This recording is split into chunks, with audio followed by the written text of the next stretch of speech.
My name's Paula Tulley. It used to be Paula Curtis.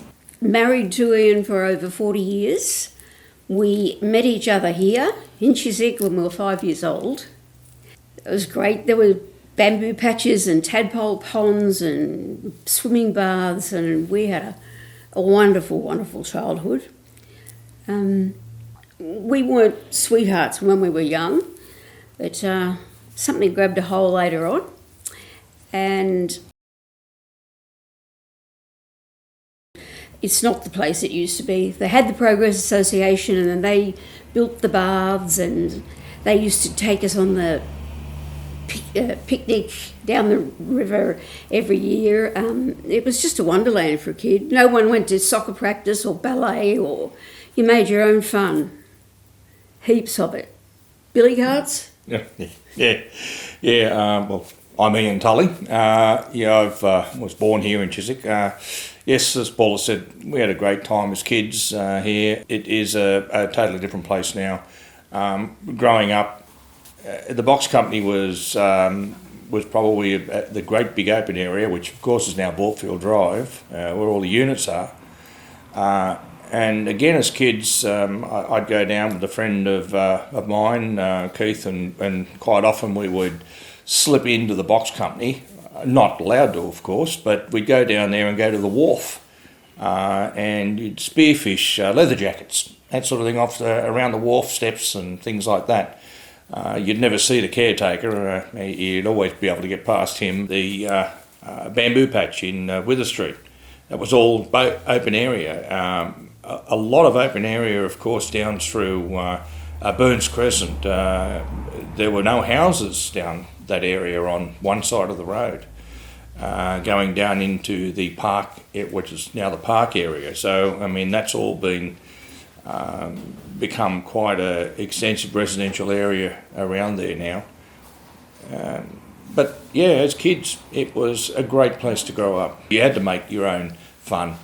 Billy carts down Wither Street. You'd make a billy cart out of your ball bearing, and you'd go straight down and over the Burns Crescent, and not worry about a car going along Burns Crescent. You wouldn't even know if there was one there. You'd just slip straight down there, and no one ever worried about it. So end up in the grass down the very end of it, because that didn't go down. That was just all dirt at the end of that. So there was no road down the bottom.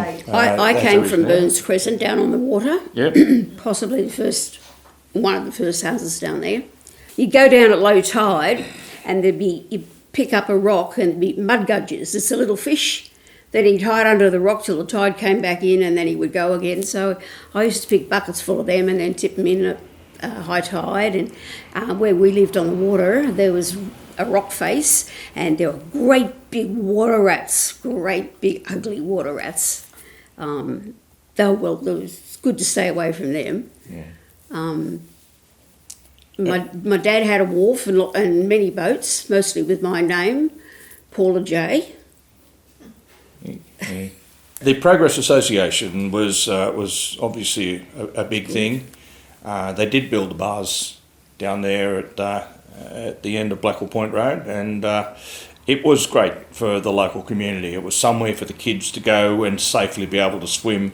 Ian's best friend, Keith, Mrs. Little, who Nan mentioned, his father was the mayor of Drummoyne at the time, and got into the Progress Association in a big way. So I thought it'd be interesting to mention that Ian's best friend's father was the mayor of the Drummoyne Council, which isn't anymore. Could I just interrupt you? You might like to talk about Dad when he was young, the boys swimming across the river to go to the baths. Yeah, they did. That's going down Abbotsford Point way. Sorry, I just remember Dad saying that Yep. he and his brothers, Yes, there was a large family of... They did. Actually, they didn't. They did it from here. They swam across, I'm sure, I thought it was they swam across this bay here to get to the swimming pool. No, because that's accessible. Yeah, the swimming pool. Which pool are you talking about, eh? I thought there used to be a swimming... we're going way back. There used to be one over the Gladesville Way one, and I know they used to do a bit of... I thought it was just down, because it's quite a narrow area here, they used to swim across. Well, I do know that Dad did go out there. They used to have what they call model boats, 2-foot model boats. That was a big thing. A lot of people like my father and friends of his, they used to race them down in Five Dock Bay, and they often would have to go and swim after them or row after them to try and catch them if they went over. And that was something that they would do, of course, and that was, well, we are going back to times when you would hardly see a boat, well, you wouldn't see a boat moored in Five Dock Bay. It's quite phenomenal to see those sorts of things now and how it's built out down there now, boat-wise. I mean, it was just something that you'd hardly see down there. I love Chiswick, and we grew up here and we had a great time here, but I do find it myself now too busy. Me too.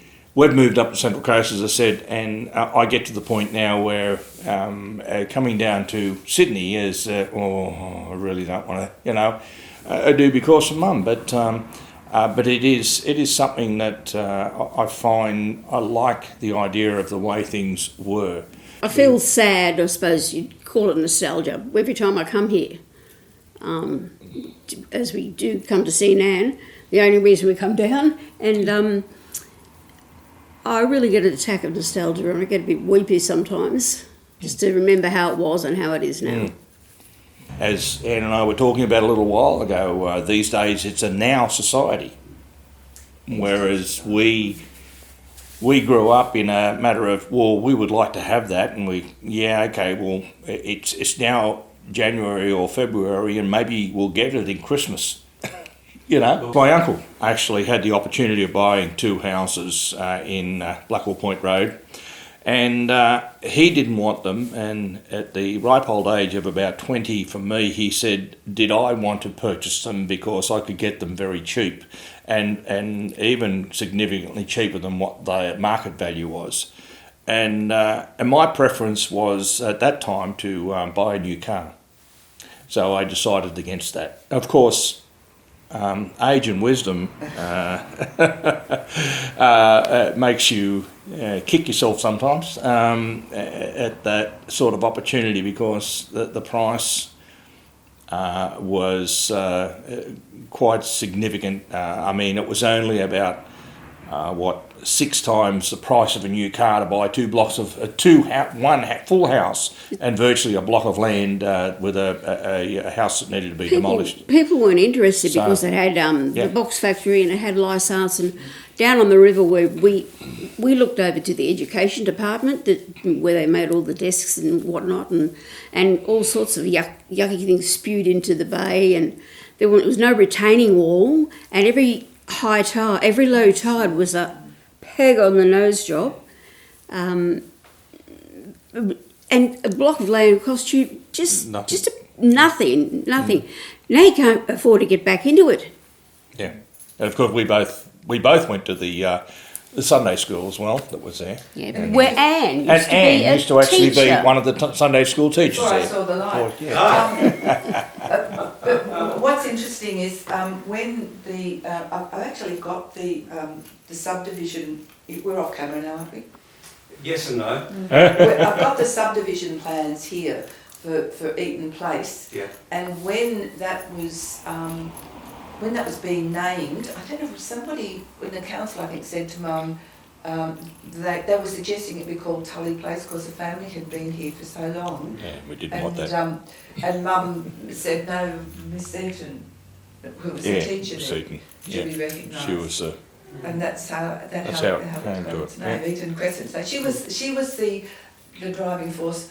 In the Sunday school, I'm sure you've heard about it, and Joe Matheson will tell you about it, that was in Guest's Soul Place. It was a mansion that was down the river that's obviously been pulled down and built out of.